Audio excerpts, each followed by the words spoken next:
एक महात्मा ने बताया, अगर मनुष्य कुत्ते को रोटी खिलाने के 8 फायदे जान जाए तो वो कभी दुखी नहीं होगा। महात्मा ने बताया, कुत्ते को एक टुकड़ा रोटी खिलाने से क्या फल मिलता है। एक समय की बात है, एक जंगल में एक महात्मा उपदेश दे रहे थे। तभी सबल नाम के शिष्य ने पूछा, गुरुदेव, मेरे मन में एक प्रश्न उठ रहा है। महात्मा ने कहा, भक्त, संकोच होकर पूछो, आपने मन में वह कौन सा प्रश्न उठ रहा है। तब सबल ने कहा, गुरुदेव, मैं ये जानना चाहता हूँ कि कुत्ते को एक टुकड़ा रोटी खिलाने से मनुष्य को कौन सा फल मिलता है। तभी महात्मा ने कहा, भक्त, कुत्ते को एक टुकड़ा रोटी खिलाने से मनुष्य को 8 फायदे होते हैं तथा जो भी मनुष्य इन फायदों के बारे में जान जाता है उसका जीवन धन्य हो जाता है और उसको जीवन में कभी दुखों का सामना नहीं करना पड़ेगा। जो मनुष्य पृथ्वी लोक पर कुत्ते को रोटी का एक टुकड़ा खिलाता है उसे 8 फायदे होते हैं और वह जीवन भर सुखी रहता है और उसे मृत्यु के बाद मोक्ष की प्राप्ति होती है। महात्मा ने कहा, अक्सर मनुष्य कई मौकों पर कुत्तों का नाम लिए करते हैं। जैसे किसी को गाली देते समय भी मनुष्य की जुबान पर कुत्ते का नाम आता है। मनुष्य गाली आदमी को देता है परंतु नाम कुत्ते का बदनाम होता है। तो क्या कुत्ते का जीवन इतना क्या गुजरा है। भगवान बुद्ध ने कहा, एक समय की बात है, एक काले रंग का कुत्ता था। वह बहुत ही लाचार था और भूखा प्यासा था। वह गांव के सभी के घर घर जाता था परंतु उसे कोई भी व्यक्ति रोटी का एक टुकड़ा भी नहीं देता था। वह भूख के मारे इधर उधर घूमता रहता था। एक दिन वह गांव के बाहर नदी के किनारे एक ऋषि के आश्रम पर पहुंच गया और ऋषि से कहने लगा, हे मुनिवर, मुझे लगता है आप बहुत ही विद्वान तथा ज्ञानी हैं, इसलिए मैं भूखा प्यासा आपके पास आया हूँ।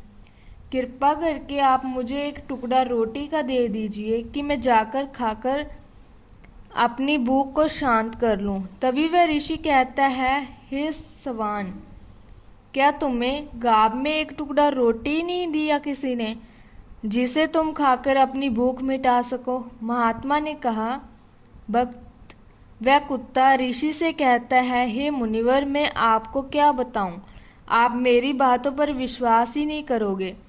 तब भी वह ऋषि कहता है कि हे सवान, तुम बताओ, तुम्हारी बातों पर मैं विश्वास अवश्य कर लूंगा। मुझे तुम बहुत ही लाचार दिखाई पड़ते हो। तभी कुत्ता कहता है कि ठीक है मुनिवर, मैं तुम्हें अपनी बीती बताता हूँ। महात्मा ने कहा, कुत्ता ऋषि से ऐसे कहता है, हे मुनिवर, हम पर रहम करो, हमारा कोई घर नहीं होता है, कोई आसरा नहीं होता है, कमाकर खाना हमें नहीं आता, हमें वस्त्र भी पहनने का ज्ञान नहीं है, इसलिए सर्दी गर्मी और बरसात में हम ऐसे ही घूमते रहते हैं, हमें पढ़ना लिखना भी नहीं आता। महात्मा ने कहा, वह कुत्ता कहता, मुनिवर, आपकी तरह हमें अनुशासन नहीं आता, हमें अपनी की तरह बोलना भी नहीं आता, ये हमारा दुर्भाग्य ही समझिए। परंतु हमें अपनी तरह भूख भी लगती है, चोट लगने पर हमें आपकी तरह पीड़ा भी होती है, हमें आपकी तरह रोना भी आता है। बस इन्हीं 3 कामों में हम आपकी बराबरी करते हैं, इसलिए हम पर दया दिखाइए, हमें और कष्ट मत दीजिए। ईश्वर ने तो हमें वैसे भी कष्ट देकर ही भेजा है, ऊपर से आप लोग हमें परेशान करते हैं। हम आपकी तरह मनुष्य नहीं हैं, हम बहुत ही अधीन जीव हैं। जब हमारा जन्म हुआ उस समय हमारी आँख कान बंद थे। कह नहीं सकते कि उस समय आपके जन्म पर जैसे नाच गाना होता है, बाजे बजते हैं, खुशी मनाई जाती है, हमारे जन्म पर भी ये सब हुआ होगा।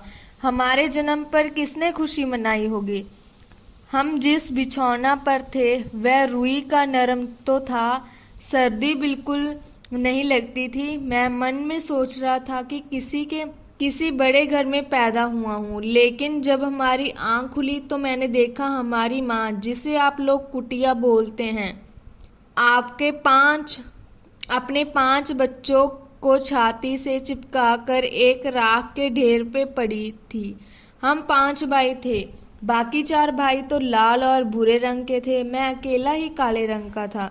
सबसे छोटा मैं ही था, इसलिए कमज़ोर था। मेरी माँ हम लोगों के पास कम ही आती थी, क्योंकि उसे भी अपने भोजन की व्यवस्था करनी पड़ती थी। यदि वह ना खाती तो हमें दूध कहाँ से पिलाती। उसी एक माँ पर हम 5 भाई अधीन थे। वह बेचारी अपने भोजन के लिए इधर उधर दौड़ती, हमें पांचों का बड़ा ख्याल रखती थी। आखिर वह हमारी माँ थी। खाकर अपने पेट की आग बुझा लेती थी। कई बार तो लोग उसे खाने की वस्तु ले जाते हुए देखते तो लाठी डंडे लेकर उसके पीछे पड़ जाते। कुछ निर्दय लोग थे जो कई बार उसे घर के अंदर बंद करके पीटते थे, हमारी माँ का बुरा हाल कर देते थे। फिर वह कुत्ता ऋषि से कहता है कि मुनिवर, हमारी माँ ने क्या बिगाड़ा था? उसने सिर्फ अपने पेट के लिए भोजनी तो चुराया था। चोरी करने का हमें कोई शौक नहीं है, पर पापी पेट हमें ये सब करने के लिए मजबूर कर देता है। एक दिन की बात है, बड़ी जोरदार बरसात हुई और ओले भी पड़ रहे थे। ठंडी हवा चल रही थी। उस ठंड में ठिठुर कर हमारे 3 भाई मर गए। उस दिन हमारी माँ बहुत रोई थी, लेकिन मनुष्य हमारी पीड़ा को नहीं समझे, क्योंकि उनके बच्चे थोड़ी मरे थे। फिर वह कुत्ता कहता है कि मुनिवर, अब हम सिर्फ 2 भाई रह गए थे। हमारी माँ हम दोनों की अच्छे से देखभाल करने लगी थी। फिर एक दिन उसी गांव में ठाकुर साहब के घर पर दावत चल रही थी और अनेक प्रकार की मिठाइयाँ बन रही थी। ठाकुर साहब ने घर काफ़ी मेहमान आए हुए थे। हमारी माँ ने कुछ खाने की तलाश में बार बार इधर उधर जाती, लेकिन उसे दुर्लभता कर भगा देते। किसी को उस पर इतना भी तरस नहीं आया कि रोटी उस बेचारी को खाने को फेंक दे। एक रोटी से उसका क्या बिगड़ जाएगा। मेरी माँ बार बार जाती और वही खरी खरी देखती रहती थी। ठाकुर साहब के आंगन में दावत खाने का, बट उसे कोई भी कुछ नहीं देता था। इस सब में हमारी क्या गलती थी? महात्मा ने कहा। आगे वह कुत्ता कहता है, हे मुनिवर, मेरी मान लाने का चौथा फायदा, कुत्तों को रोटी खिलाने से आपके ऊपर कर्जा नहीं जड़ता, और जो पहले से आप कर्जदार हैं उससे भी मुक्ति मिल जाती है। कुत्ते को रोटी खिलाने का 5वां फायदा, कुत्ते को सुबह शाम भोजन देने से आपका व्यापार बहुत अच्छे से चलता है। कुत्ते को रोटी खिलाने का 6वां फायदा, कुत्ते को रोटी देने से आपकी आयु में वृद्धि होती है और अटका हुआ धन वापस मिल जाता है। कुत्ते को रोटी खिलाने का 7वां फायदा, कुत्ते को रोटी देने से हमेशा आपका स्वास्थ्य अच्छा बना रहता है और मानसिक रूप से आप मजबूत रहते हैं।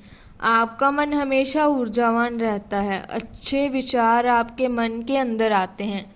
और कुत्ते को रोटी खिलाने का 8वां फायदा, कुत्ते को रोटी खिलाने से भगवान प्रसन्न होते हैं, क्योंकि भगवान को मस्तक जीवों की चिंता रहती है और जो समस्त जीवों पर दया दिखाता है, भगवान भी उस मनुष्य से हमेशा प्रसन्न रहते हैं।